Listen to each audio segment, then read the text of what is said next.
Hey, Kyle, welcome to the Dad to Dads podcast. Happy to be here, man. Let's get into it.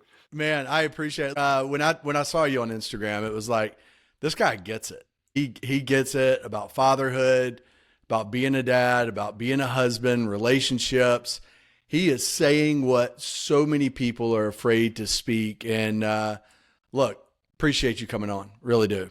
Dude, you're welcome. And you know what's funny about that What's is that? like there was a time, like when I first started this, it was like a calling, right? You feel Yeah. this thing inside you and you're like, I Yeah. must speak. Like it's the same reason why you have this podcast. You're like, you Yeah. got this thing that's like there's a Exactly. message that has Yep. to get out. Yep. And you're always a little um scared or nervous to speak because you kind of like, well, who the fuck am I? Yeah. You Yeah. know? Yeah. And so in the beginning, if I look back, I remember being very, very aggressive, like Yeah. hyper aggressive. Yeah. And looking back, it makes me laugh at myself, at my own insecurities of my aggressive behavior. But it was just me trying to do what's right Yeah. and listen to that calling. And the funny thing is, when you say things like that, I go, the only credit I give to myself is that I've surrendered to seeking, because the more I dig into these things and I look at myself, the Yeah. more I see I am lacking at a greater depth of whatever concept I'm teaching. And so there's this tension and dichotomy of me Wow. like sharing a solid message, and then the mirror comes back and goes, yeah, but you still have some shit to work on. And so it's just this interesting like thing that goes inside your head. Yeah, no, that makes a lot of sense. That makes a lot of sense. And so I guess this is a good way to go into it for those that are wondering kind of what to expect over with our conversation. I would say fatherhood, masculinity, and faith sprinkled in there as well throughout. So Yeah, and ego death. there you go. There you go. That's a big thing, man. Ego. A lot of people have to get over that. We all do. That's a lot. That is a lot. And Hey, no matter how good you are, you think, hey, I'm a good man. Look deeper. yeah, Look yeah. deeper. No, that's so true. You know what? Let's just go into that now. Please. Let's go straight. Let's go straight into it with ego. And that's one thing. We're going to go totally off script here. That's one thing that I've struggled with some, and always asking God about. Show me my faults, and make those clear to me. Yeah. That's something a lot of men struggle with, isn't it? Oh, we all do. And it goes, the rabbit hole is so deep, Yeah. and it's also so slippery, because you can't just overcome it and think you made it somewhere, because that little fucker will slip around again, Yeah. Yeah. even in your self-development.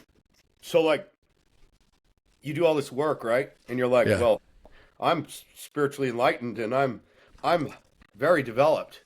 Yeah. Well, your ego's going to grasp onto that, and that'll be your biggest battle, because of all the work you've done on yourself, thinking that you're elevated past other people, and then you'll get yourself in the exact same spot that you were before when you were wrestling with the crust of your ego.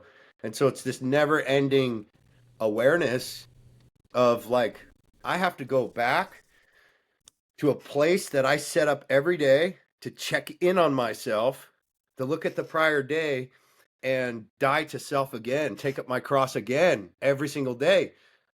Because no matter how far I go into the rabbit hole thinking I got somewhere, I can fall asleep like that, just like Yeah. everybody else.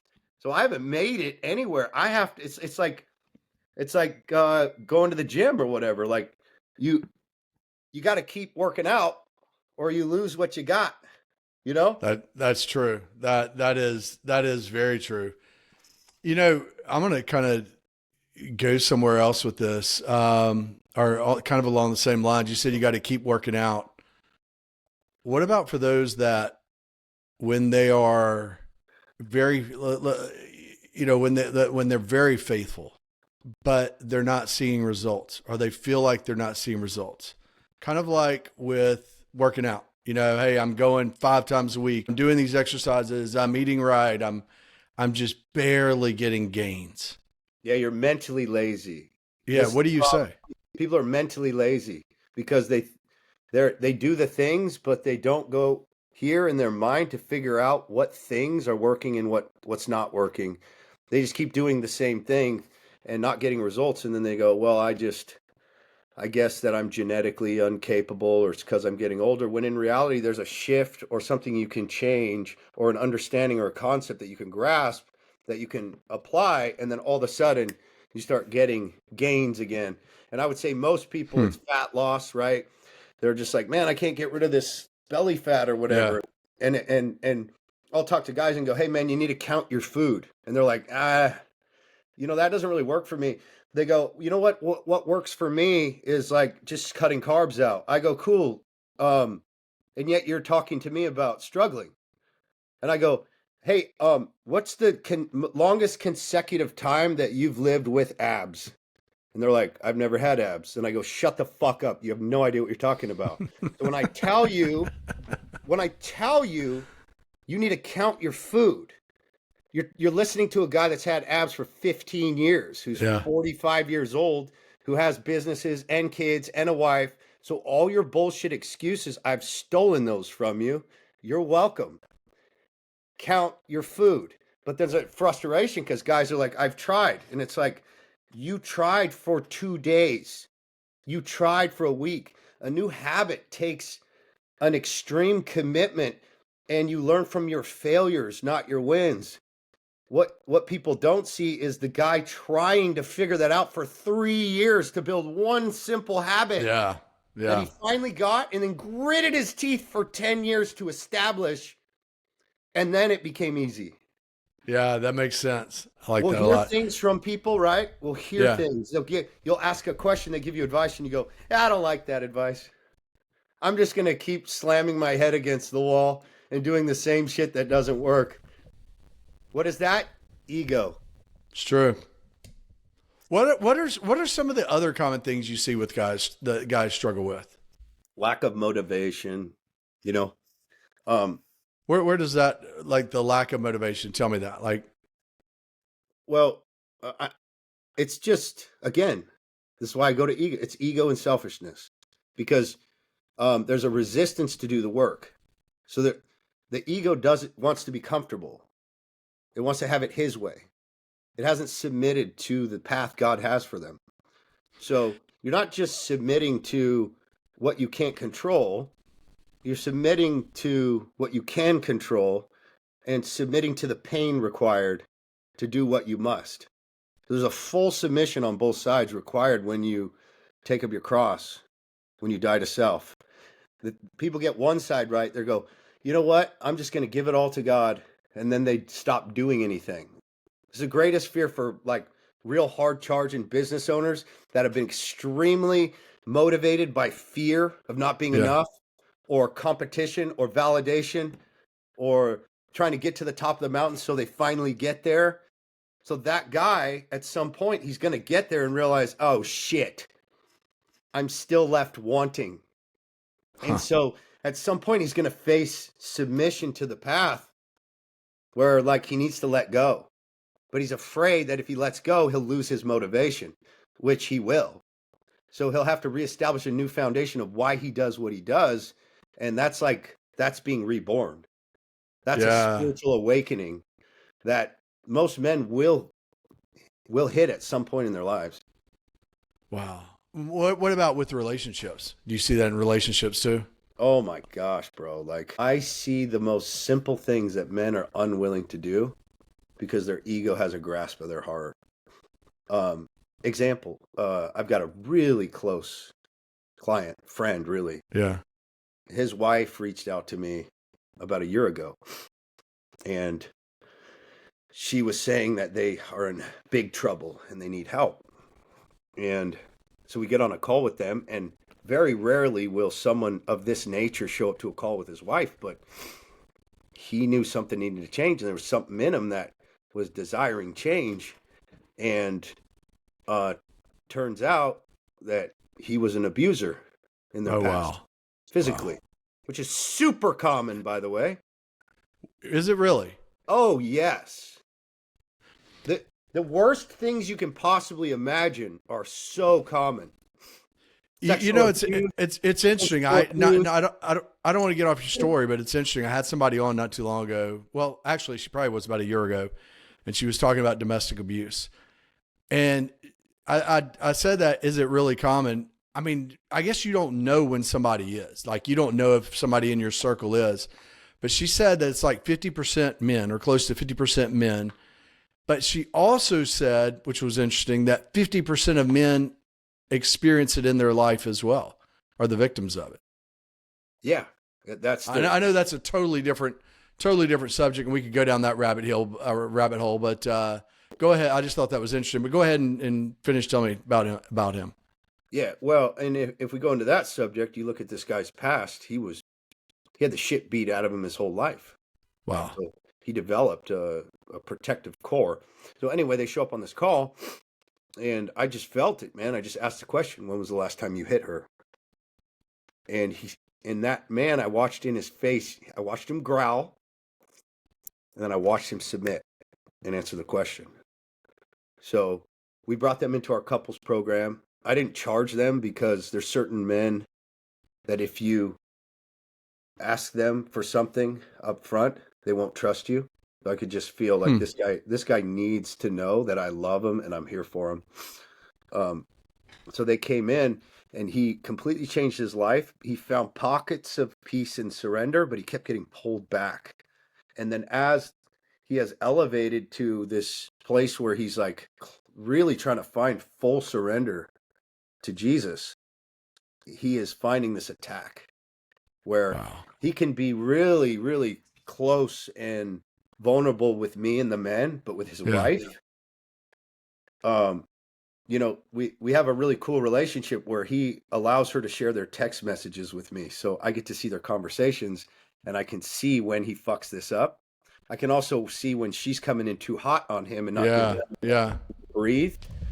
So, but there was a text string that she sent me yesterday, and it was like she said, "You've been really mean to me lately," and he said, "Yeah, I've been a douche."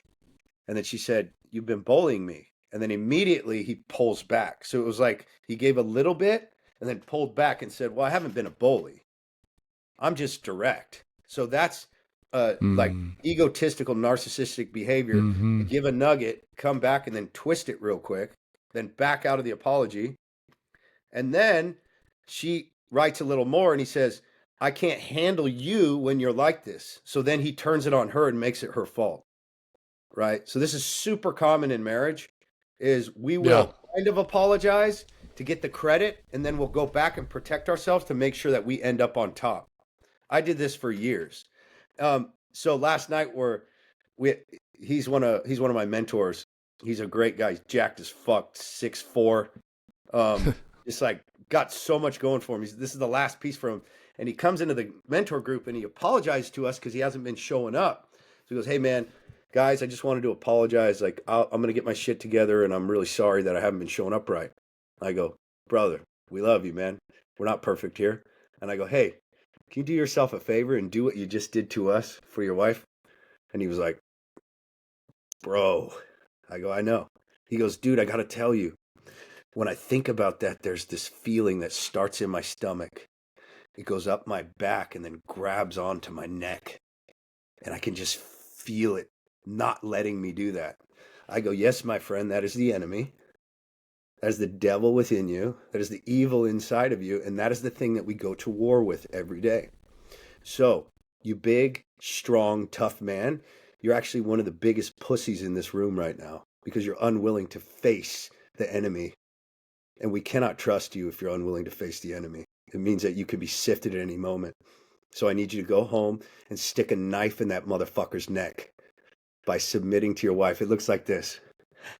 "Hey, babe, I'm so sorry. I'm sorry the way I treated you. I can't imagine how hard it is to live with me. I'm sorry about this resistance I feel. I'm going to continue to fight it and give you the man that you need. And I love you." Oh, so simple. So simple to just destroy the enemy. Yeah. Yet men refuse. How did he take that? Oh, me and him I have built a deep relationship of love and trust with this big animal. So he cannot deny my love for him. He cannot deny it. It's so much stronger than any of that. Any feeling he has, that enemy has no power in our relationship because we have sat in absolute truth together. I fillet myself for him. I lower myself so that I never rise above him. I just love him. And then I tell him the truth. He knows I'm not trying to get anything from him or compete with him or hurt him. He knows that every word I say, even with sharp truth, comes directly from the Spirit of God. So he did go home He and said did. that to his wife? Yes, he Okay. did. She texted me. She said, "That's the best he's ever done." Wow. Now let me explain. Like, we've been in pockets, and this is one example of thousands. Yeah. You know, Yeah. when we get in these pockets of darkness where we're stuck. It's like the ego hole, the pit of despair, and it is victimization. It is this fear of lack of control. It is the fear of being misunderstood. It's all these things that are required to murder your ego that we resist. And so we have found that we want to actually be offensive against that power. And so you take opportunities to expose yourself, embarrass yourself, lower yourself, tell the truth that is uncomfortable, and keep that thing on the ropes. You said victimization. I feel like that is such a common theme just in society. I feel like there's so many victims out there. Do you see that? You see that a lot with men? I see it in myself. Yeah. Yeah, I fight it all the time. On Tuesday, I had a real bad one. Um, I had one of our one of my high level clients I was really close to leave our group that he committed to for a year, and we were only Yeah. 3 months in, and we like make an oath to each other, like we're gonna be part of this for a year. Nobody leaves, and he left. So I was hurt. I also been having a lot of hard conversations with some of the guys' wives because there's a lot of sexless marriages, and Really? uh, Sexless being they never do, they do once a month, or like, how do you define that? Or all is on it, the like I would say a once a month sex is a sexless marriage. I would call it yeah, that for sure. yeah, But yeah. there are marriages, many, they haven't had sex in 6 months, a year and a half. Wow. Yeah. And usually he has a certain way of being that Mm-hmm. triggers some sort of insecurity in her. So she pulls away and blames him rather than understanding that she has the problem. And so when I talk to these women, I'm trying to crack them open to look inside and see, one, how are they in their own way? Because, like, dude, women like orgasms. You're Yeah. going to punish your husband to never have an orgasm again? Like, that doesn't make any sense. Why are you punishing yourself? Right? Also, they don't understand how close their marriage is to crashing on the rocks. They have no idea because they're like, well, it's just sex. And then they get offended. They're like, all my husband wants is sex. And I'm like, all your husband needs is you to desire him and show Yep. him love and passion. So you switch the story. All he wants is sex. Well, if all he wants is sex, then give that to him, and guess what? Your marriage is amazing. So Yeah. you're Yeah. calling this a problem, but it's actually an incredible, easy, simple solution. And when you're looking at the pyramid of importance of things in your life to find joy, you've got at the top spouse next. Yep. Then you got your kids and your business and your body. But the problem is we get distracted by all this stuff and we leave the actual pieces that make the biggest difference in our life at the top. People say that they claim to be Christian and yet they sit on the fence. They don't go all in. It's true. So they're like, I'm Christian, but it's like a sexless marriage. It's like we're married, but only on paper. Really, we're just roommates. I always say, even with your religion or your spirituality and your marriage, you're either all in or you're all out. Like, you're either committed or you're not. Like, are we doing this thing or are we not doing this thing? And if you look Yeah. at it that way, it always leads you to a place of decision making. otherwise we get stuck in this no man's land where these marriages sit, and it's like there's Yeah. no progress being made and bleh. Kyle, how did you have such a passion for this. How did you get into this? Like you said you had kind of a calling. Can you tell me more about that? Um, yeah, like I've always had this curious mind about existence and life and relationships and um almost like a second view outside of me watching everything Yeah. and learning the lessons of life. I remember even as a kid, I was always very introspective and just like curious of like even when I was a kid I'd get bullied all the time in like elementary school and I remember being outside of myself watching myself get bullied and wondering what is in this kid that would make him treat me like this? So I started asking these questions really young. As a kid, you would have those Yeah, thoughts. yeah. Wow.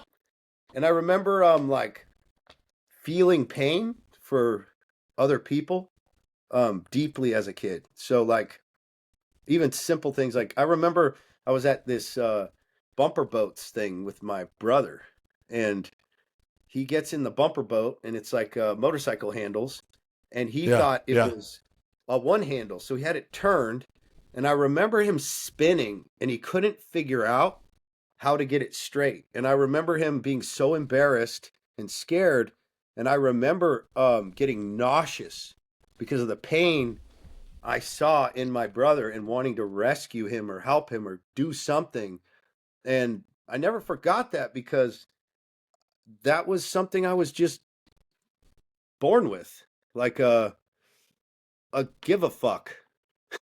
That is that's amazing at such a young age.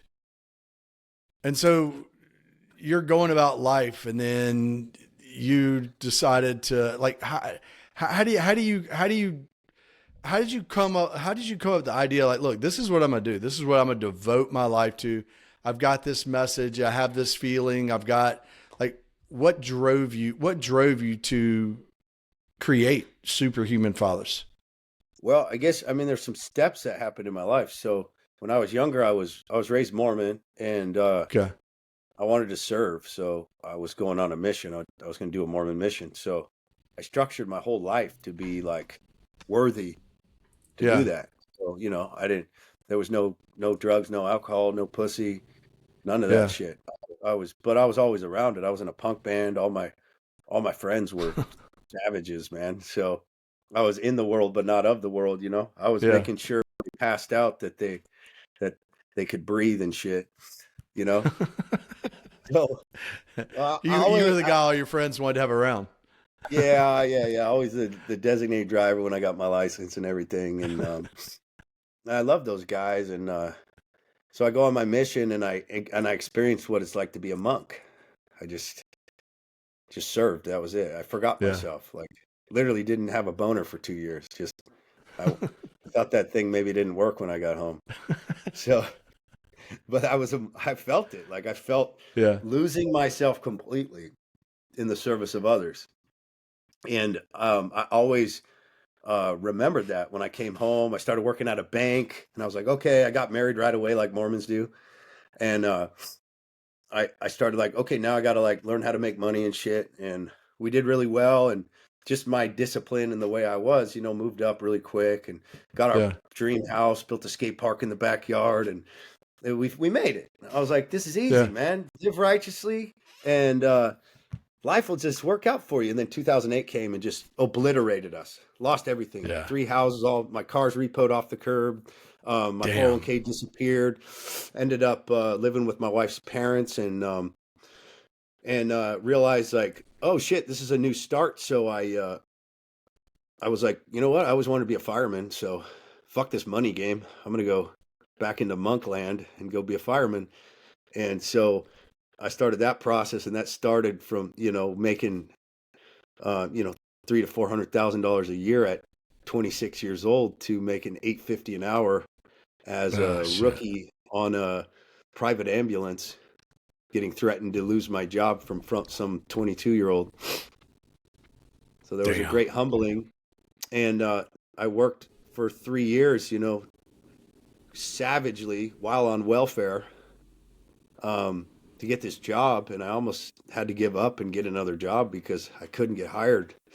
And year 3, I finally got hired, moved to Thornton, Colorado, became a fireman, went through absolute hell trying to become that because I realized I was not necessarily cut out for emergencies. My hands would shake terribly. I got the nickname Slim Shaky is what they used to call me. Dude, I would piss myself.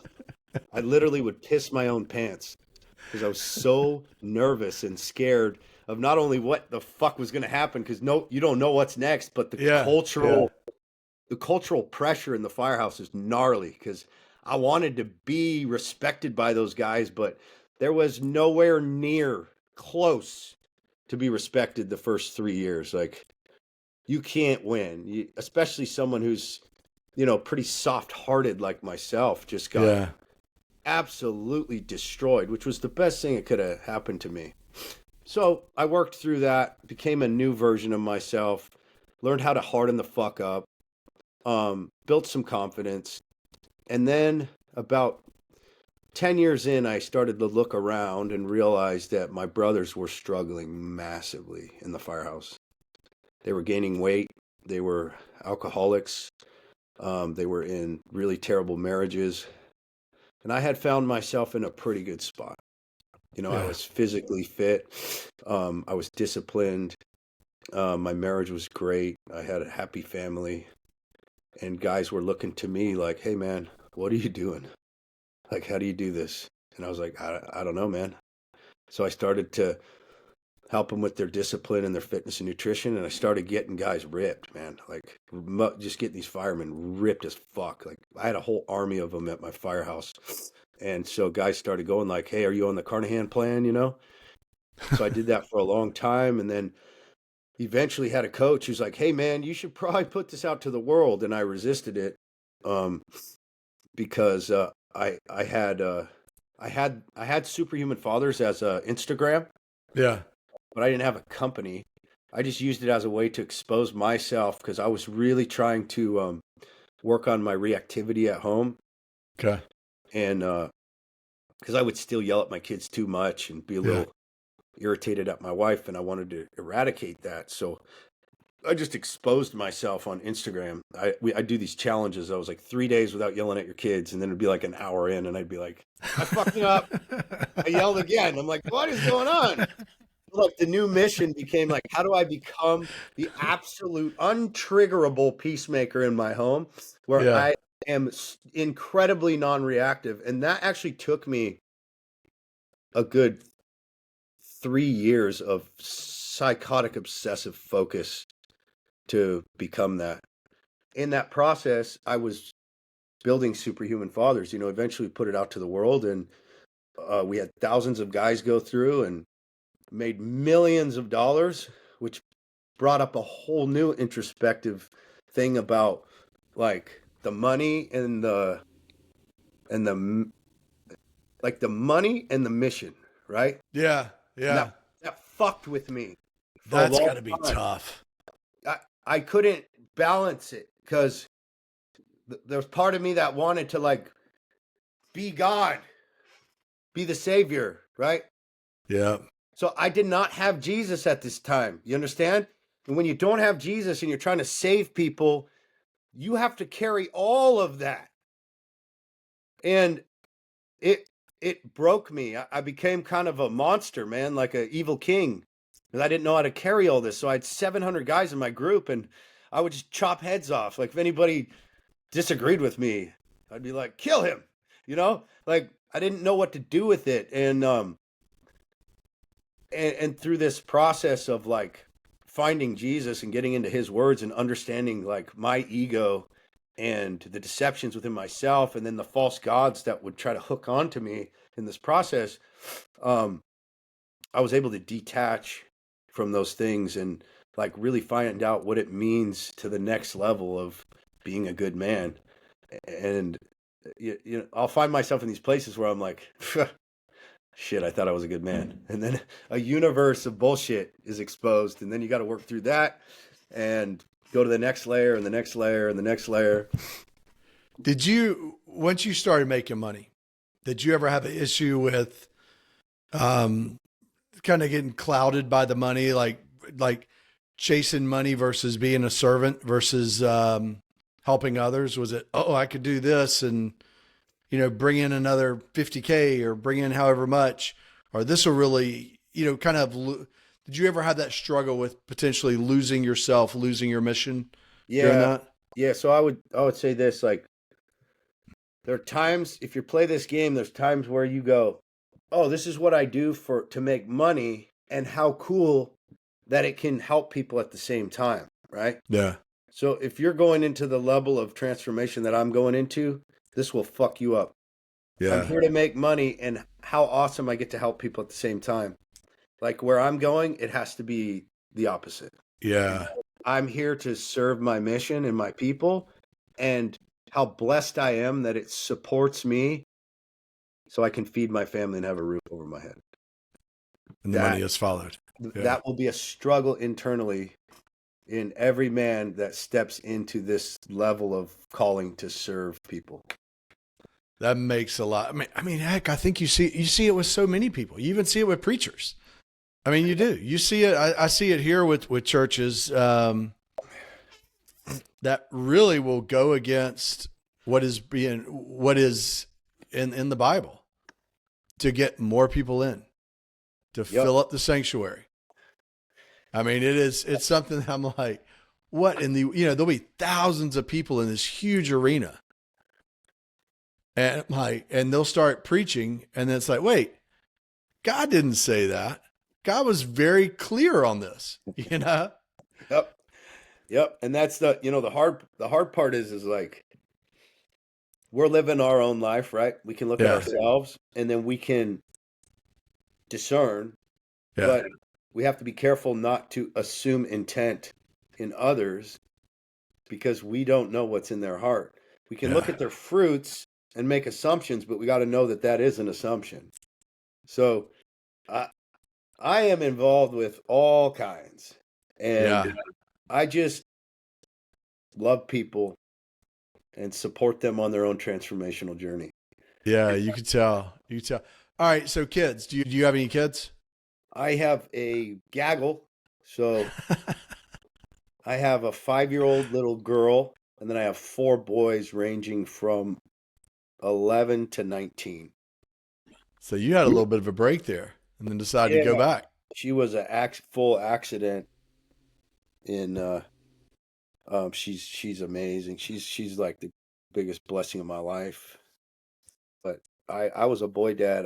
I did not want a girl, nor did I want a 5th kid. But when you do that thing with your wife a lot, and you haven't taken care of that thing, a little girl will pop out. Accidents can happen, man. Yeah. Accidents can happen. So is that where you got so passionate about fatherhood also? You know, the funny thing is my message is kind of different now. So back then it was all about fatherhood. You know, it's Superhuman Fathers. But I have found the core is God and wife. Yeah. So like when you are deeply connected in a highly respectful, grateful, and friendly relationship with God, and you are deeply connected with your wife, and you have her respect, her admiration for you, you will be an epic father. You just will be, because you're listening. And so I used to talk about teach a lot about fatherhood techniques and making goals of how to do this and that. And now I just say, hey man, get close to God, reconcile with your wife, and then watch the magic happen. You know, I think so many men, so many families get it wrong, where they might have God first, or they think they have God first, but then it's children right after that, and then it's the spouse. Yep. You see that a lot? I was that for so long. I would come home Yeah. from the firehouse. I would gather up my boys and we go to the skate park. And my wife Yeah. was like, "Bye." Yeah. No date nights. It was just like she cooked, cleaned, took care of us, and I was the PE teacher. And she was not getting what she needed from me. She's not getting the leadership she needed, and that was a huge transition in my transformation. Was seeing my wife for the pain that she's in. Most women are miserable in their marriages; they just won't say it. They're so alone. Hmm. Um, they won't say it. We'll meet with couples, my wife and I, and we'll say, hey, don't look at each other, but I want you to rate your connection and your happiness in your marriage on a scale of 1 to 10. And the guy will always do like a 9. She'll do like a 2, a 1, or a 3. Wow. Super common. So we're just completely ignorant at the needs of our wives. What more can guys do? What more can guys do so they can be more in touch with their wife? There's two. There's systems and there's heart. Okay. So like systems are like, see, we're hunters, so we're one-track mind. Right. This is why we get in trouble, because we're like, all right, make money. Yeah. And that's the only thing we think about. And we just want to just go bring the meat home. And we think that's enough. And that couldn't be farther from the truth. So with systems, it would be like, okay, on my calendar, every Saturday night, I take my wife on a date. It's not like we got to plan this thing and like it's haphazard. Sometimes it's like every Right. night. So my wife and I, it's every Tuesday, every Saturday. We know at 7 o'clock on Tuesday and Saturday, we're in the car and we're going. So it's calendared and it's systematic. Every month, we know what date we're going on an overnight. So it's happening. I'm getting her away from the craziness of the world. Women have to have an oasis. They have to get away, or they feel like they're walking in the desert and they're dying of thirst, and they don't, all they see is desert. So it's no wonder that they flip out, panic all the time, Yeah. and say things like, "No one helps me. You don't see me. I feel alone." And you're like, "What the fuck? I'm here. What are you talking about? You're alone. This doesn't make any sense." It's because they're in a desert and they see no oasis in the future because we're not providing that for them. Then we break that further down into like daily deposits systems, where on my to-do list is hug your wife and ask how she's doing, because I'll forget, right? So I'm going on my daily to-do list and I go, "Oh," and I get up and I go downstairs and I give her a hug and I go, "How are you?" There are men listening to this that have never done that. Not once. I mean, it sounds so simple, but I guess it's very uncommon. It's so simple and so uncommon. Similar to like, "Dude, I'm having a hard time losing this fat." It's like, "Well, how many times did you go to the gym last week?" Yeah. I didn't. "And what's your nutrition like?" "I don't know. I just try to eat healthy." It's like, that's not intentional, right? Or even, "What did you do in the gym?" "I don't know. I just go on the treadmill and like do some bicep curls." It's like, that's not intentional. In marriage, you have to be so fucking intentional. It's the place where you have to be the most intentional. So systems first, right? Number 2 is heart. If a man does not know how to feel, he'll never speak his wife's language. There's nothing more connecting to a woman than a powerful, savage man who will cry tears of gratitude and love for his wife in front of her. Men get this fucked up. They think tears mean I'm sad, poor me. But there are tears of love Yeah. that will make your wife melt and just like want to devour you. That's the language they speak. Like if you were to get on your knees in tears and just tell your wife how grateful you are for her, how much you love her, how she's the greatest gift that God has given you, and you can't even control the emotion, do you think that might build a little bit of trust? Yeah, that's a great point. So vulnerability there, but I want to ask you something. You know, I hear from a lot of men that are so afraid of getting vulnerable with their wife. Yeah, because That they're pussies. They're weak. Well, they say that when they talk about life's challenges and their That's not, struggles, their that's fears. not what I'm talking about. Yeah, you're talking about being grateful. You're talking about being grateful. But I'm talking about like the vulnerability for when they're scared, they don't know how they're going to pay the bills. They're worried about this, worried about that, that then their wife turns around and uses that as a weapon. And I know that's not every case by any means, but I've heard that, several times. Yeah. Let me give an energy. So okay. So if I'm going to be vulnerable with my wife about finances, I'm very aware of. I've had more financial failures than most people on this planet, currently experiencing one right now. Yeah. So, damn, babe, this is fucked. We have a lot of work to do. So here's what I'm going to do. I've got to go over the accounts. I've got to call this debt. We've got to reorganize this. And then I've got 3 things I got to do to like redo our marketing. If I do this, this, and this, then this is what the results should be. Now, if that doesn't work, this is my backup plan. That's it. Right and then there. She watches you work your fucking ass to the bone, right? That's vulnerability of leadership. That's honesty and truth. If I go, I don't know what I'm gonna do. I can't do this anymore. You're a bitch, and you're not. That's it right there. That's it. It's being vulnerable, but having a plan. Yeah, man. Like I can be powerfully in truth. I mean, you said it, vulnerable leadership. I think that's it, right? Instead of like, oh shit, I don't know what I'm going to do. Oh my gosh. And not having a plan, not, okay, this is what I'm going through. And here's A, B, and C of how we're going to get out of this. Look, I put my wife through hell. I take huge risks, and I always have, and it's gotten me into trouble. In my worst financial failures, I have sex every day. Me and my wife are absolutely in love. Do we fight a lot? Yeah, we fight a lot. Do we have arguments? Yes. But throughout that shit, we're very tightly connected because of what I'm talking about now. I am a doer, a goer, a hoper. And even when I feel like there's no hope, I have to find hope if I'm going to lead. Otherwise, I hand her my crown. Here, I don't want this. You take it. And that's they don't want that. Boom! And she feels all the weight of the marriage. And guess what happens to her legs? Whoop! Yep. They don't want to be the leader. No, absolutely not. And I think that's where we mess up so much with society as well. I mean, I really do. We can fuck up, dude. We can fuck up and make mistakes and learn.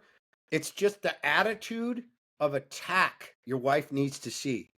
And not towards her, next to her looking out. A lot of hard charging drivers treat their wife the same way as they treat the world. The world is war. And you have to be that motherfucker. But with your wife, you better soften up. Yeah. It needs to feel softness, kindness, easy to be entreated, non-judgmental, non-manipulative, easy. So with your wife, it's a totally different relationship than anywhere else. And she'll sense that when he's with me. Like my monster, he protects me. But don't fuck with us because he'll take your head off, right? Kyle, you seem like you have it so figured out.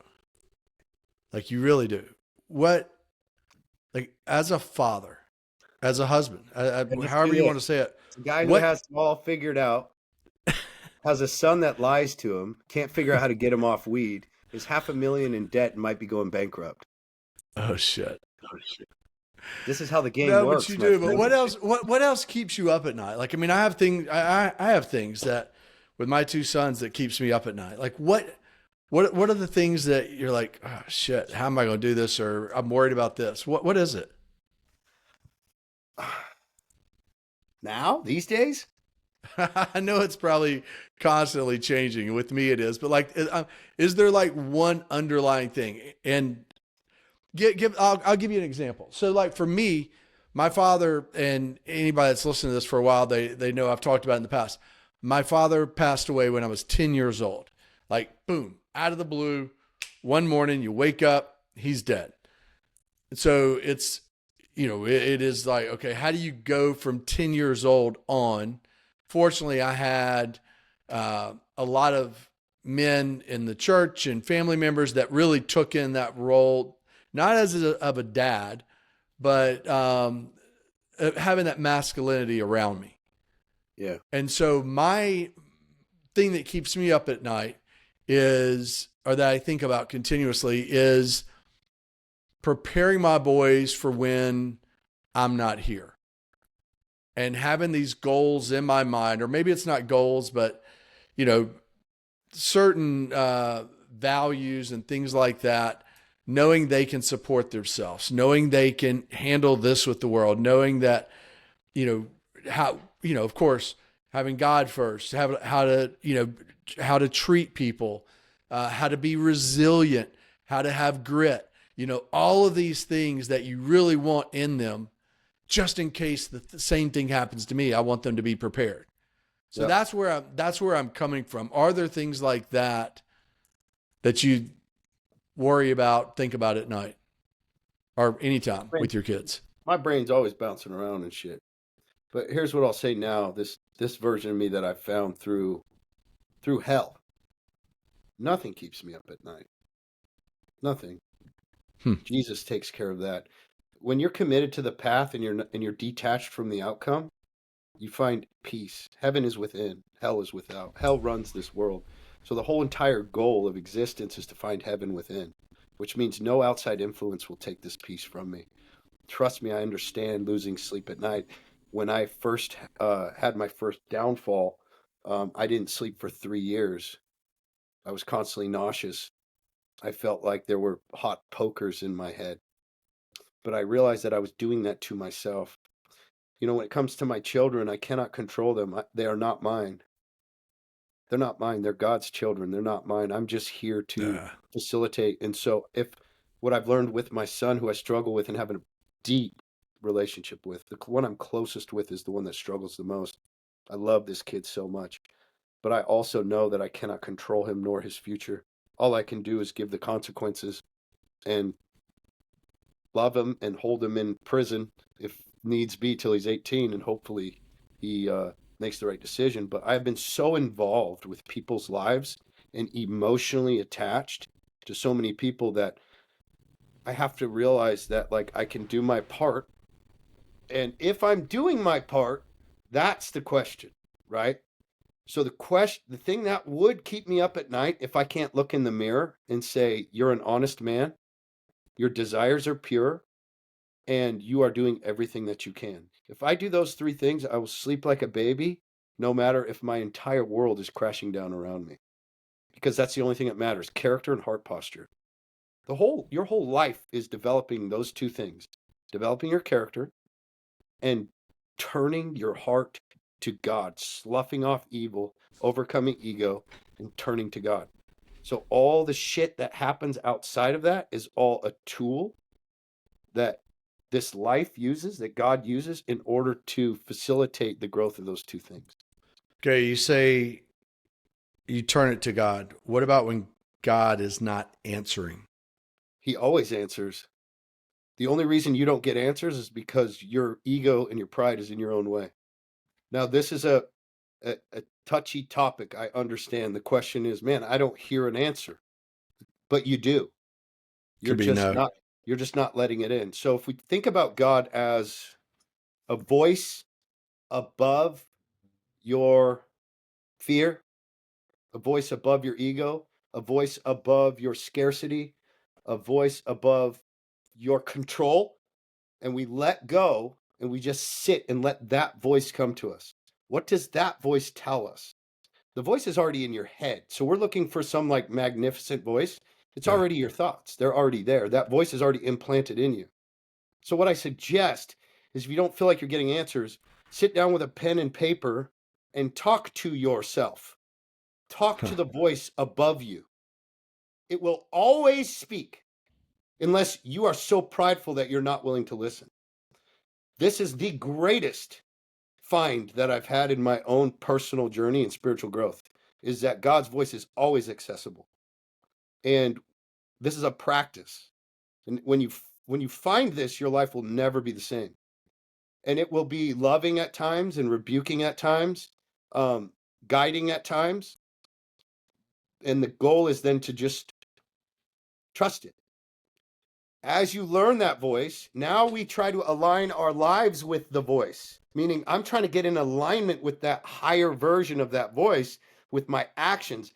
And as your actions come in alignment with that higher voice, now your voice in your head is God's voice, and you can just trust it.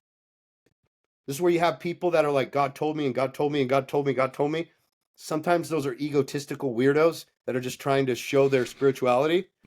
But a real person that has found this, they're speaking with God constantly because they have the mind of God. And this is the gift that Jesus gives you when you have his spirit.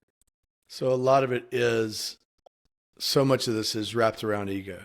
It's hidden behind ego. All of it, brother. Like, I'll get these messages from God that get me right in my darkest spot, and I don't want to listen, but I have to be honest with that voice I'm talking to. So if I'm being a whiny little bitch, I have to be a whiny little bitch to that voice so that it can teach me. So I just had one on Tuesday, man. God was telling me I needed to throttle back on some of my clients, that I wasn't showing enough compassion. And he was telling to let some people go. Don't stop being so controlling. And he's saying, do I treat you like that?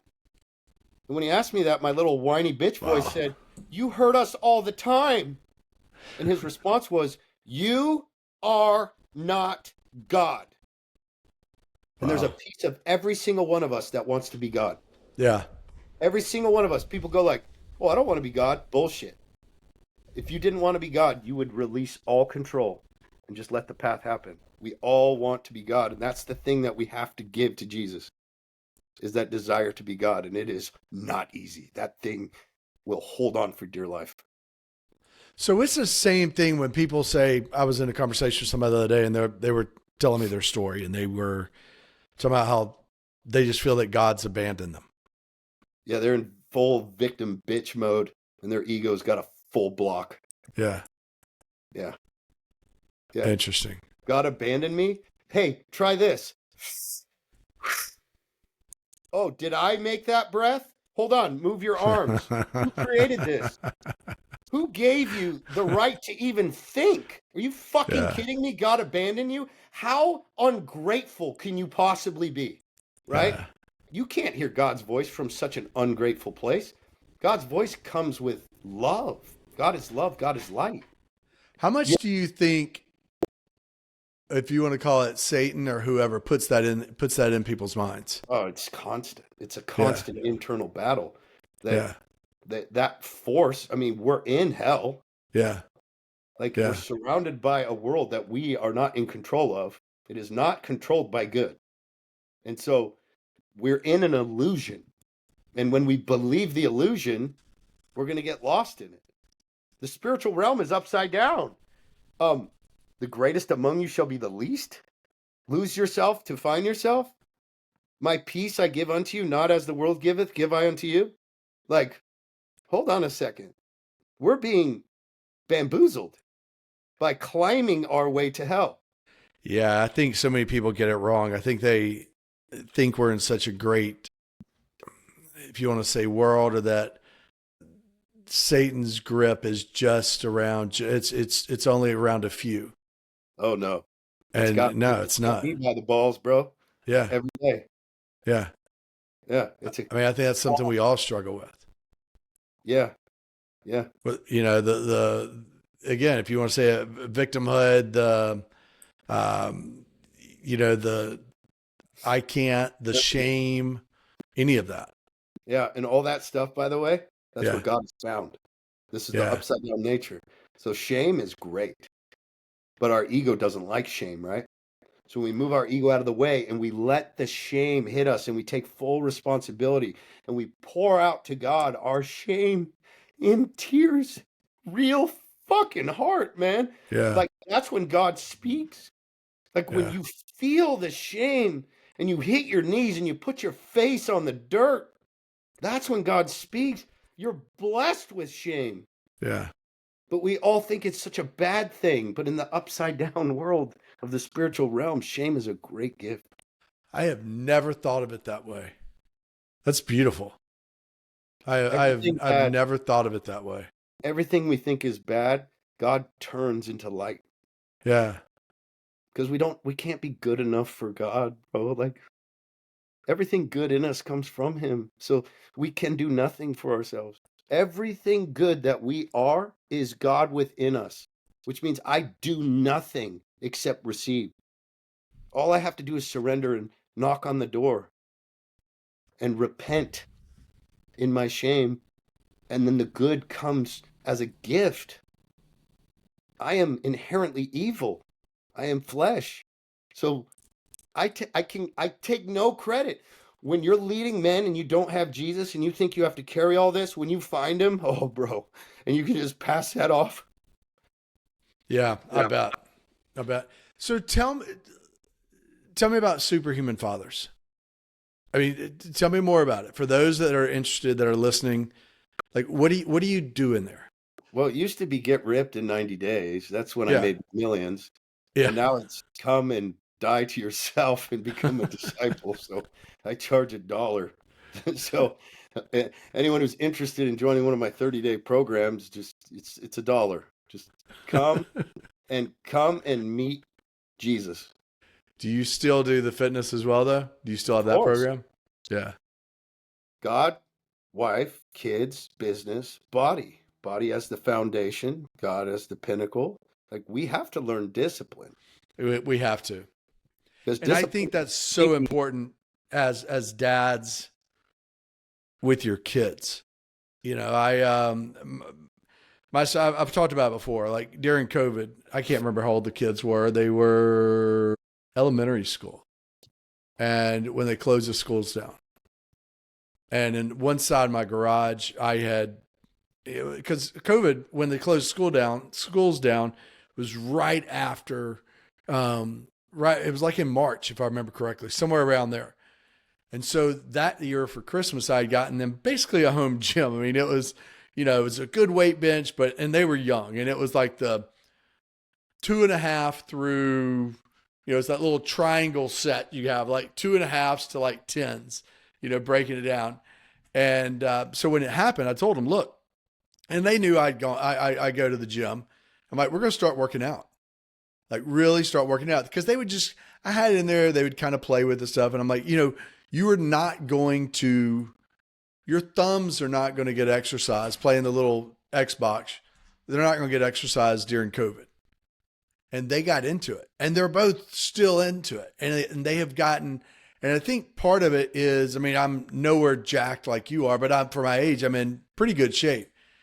But it's, I think they saw the importance, how important it is for me. And now you look at both of them, and, they're very much into exercise, into being physically fit, not in a narcissistic way by any means. But my point is, I think that's so important too for a father, not only for his health, but also to show it and lead by doing that as well. And whether that can, for the spouse, for his wife, and also for the kids. Yeah. Yeah. Like you got to show your kids how to do life and have them watch you. And, I believe that a lot of kids will grasp it and some won't, but they'll never forget what they saw, especially when they become a dad, right? Yeah. They'll like my kids are kind of screwed because they've watched me just lock in every day of their entire lives. Yeah. Early in the morning in the dark, right into the Bible, do my writing, go to the gym, watch what I eat, talk about controlling my emotional responses, apologizing all the time when I have alignment. So like I'm trying to set a bar for them so that when they become dads, they look back and go, oh wow. That phone call, it's like, Dad, this stuff's hard. And I'm like, I know, right? Welcome to the game, my boy. I think the gym and sports are so good for kids, preparing them for life.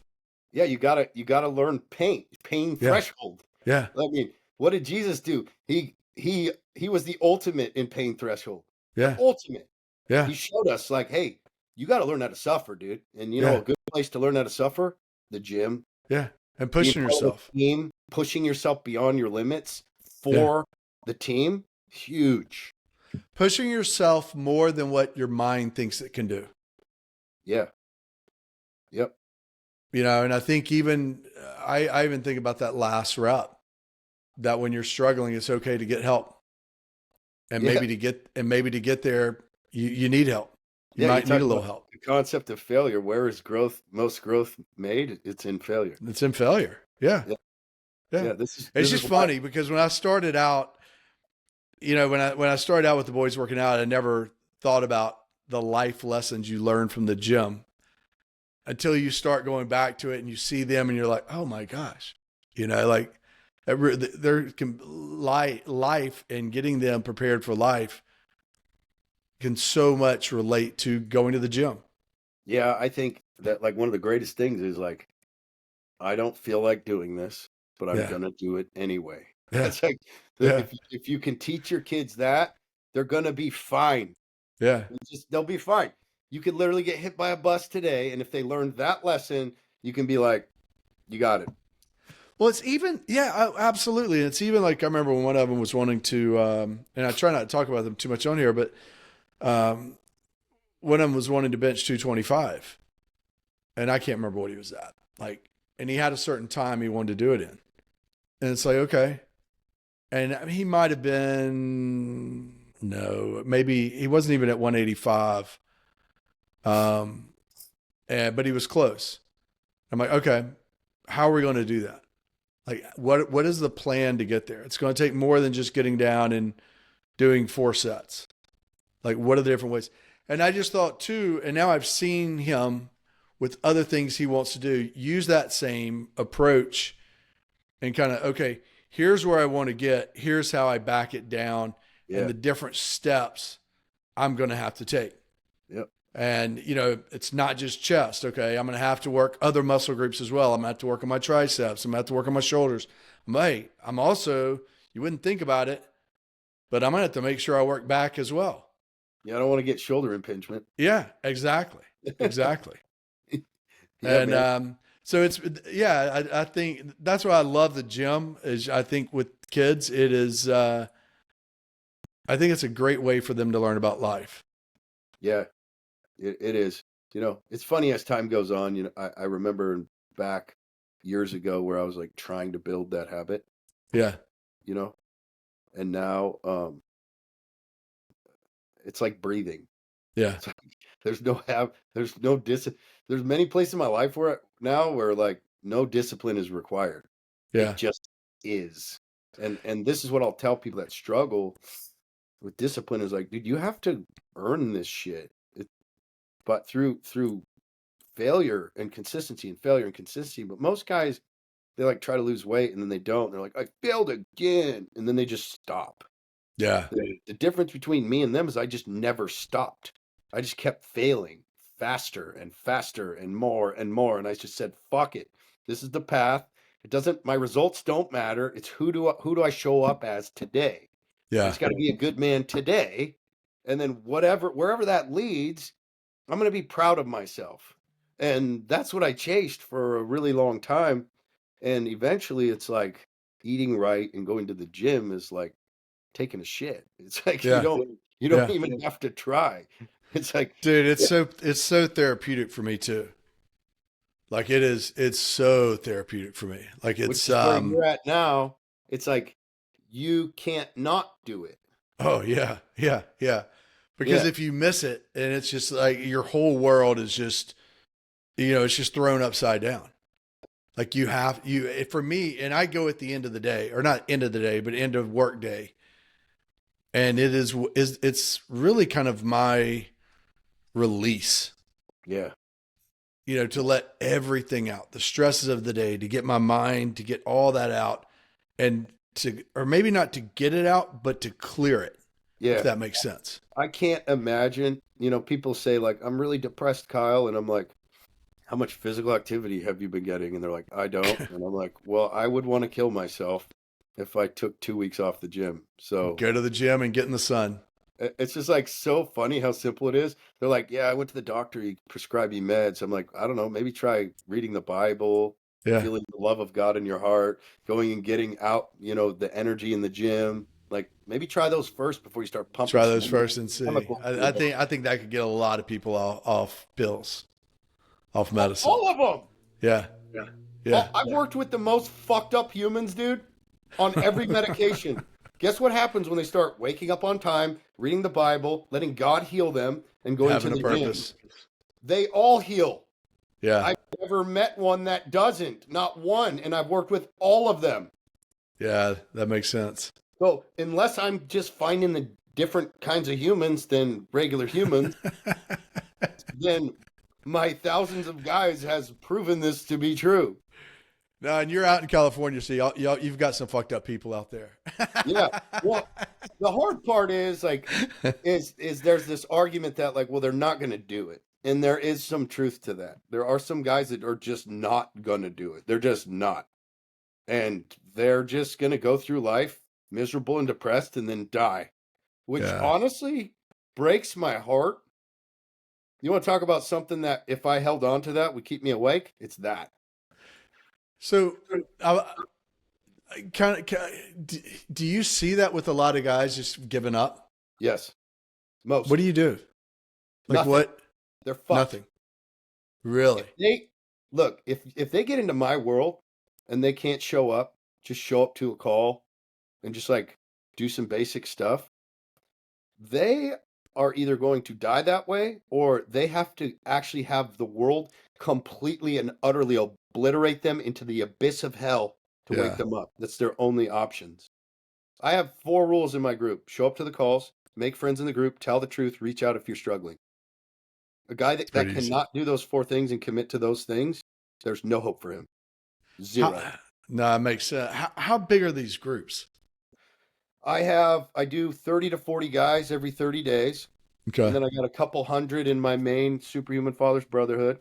And then I've got 3 groups, small groups of 10 to 12 that I work with personally. And then I have about 27 couples that I work with. So those are the size of my groups. That's amazing. All right. And so it's Superhuman Fathers. I mean, I found you on Instagram. I'm going to put links up also, so everybody can find you. Before we end this, what advice, if you want to leave something with fathers, what are your words of wisdom? I didn't say it, man. He did. Love one another as I have loved you. That was the commandment. He said, obey my commandments. And he said, what commandments? And he said, love one another as I have loved you. Yeah. That's it. That's the name of the game. Doesn't matter how fat you are, how broke you are, how messed up your marriage is, or how hard the world is. Love one another as I have loved you. And man, we are missing that so much right now.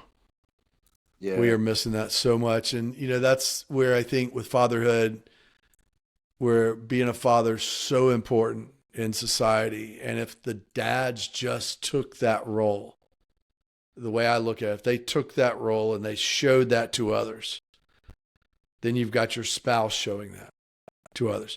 You've got your kids showing that to others. Yeah. I mean, it could spread, but it's just so. I would say this, like, dig into the words of Jesus. The best advice I can give to a father is dig into the words of Jesus and every day take those words and make them a part of you. Do whatever inner work, meditation, writing you have to do to figure out where you are not living that way. Take the words and embody the words in your life. Guess what will happen? Your marriage will heal. You'll be an epic father. You'll do the work required in your business, and going to the gym will be easy because the Spirit of God will get you out of bed and you'll stop resisting and seeking comfort. Kyle, you're amazing. Thank you so much for coming on. I thoroughly enjoy this. I feel like we could talk another hour. I mean, there's so many different areas I want to go into with you, and but I'm trying to be respectful. And I hope you're open to in the future coming back on as well. And I mean, the first time we talked, I'm like, oh my gosh, like I can't wait to have this guy on. And I didn't want you to, talk everything out when we first met. And you were like, oh, dude, don't worry about it. I can talk forever. That's why when I was prepping for this, usually I have like bullet points. Okay, I want to discuss this and this and this and this. With you, it's like, hey, let's talk about fatherhood. I had like 2 things I wanted to go over with you, and imagine we could find ways to explore others. So I appreciate you. I definitely do. Hey, and look, and for all those listening, I will I will certainly post links also, and I'll tag you. And Kyle, again, thank you for coming on, and thank you all for listening to the Dad Dads podcast. You can find us on Spotify as well as Apple and really most platforms. You can also find us on Instagram, YouTube. Don't forget to hit the like and subscribe button, as well as leave comments. I read every comment. I love receiving them. And at the same time, I love getting show suggestions as well, topic suggestions. So look, thank you all again, and we will talk to you next time.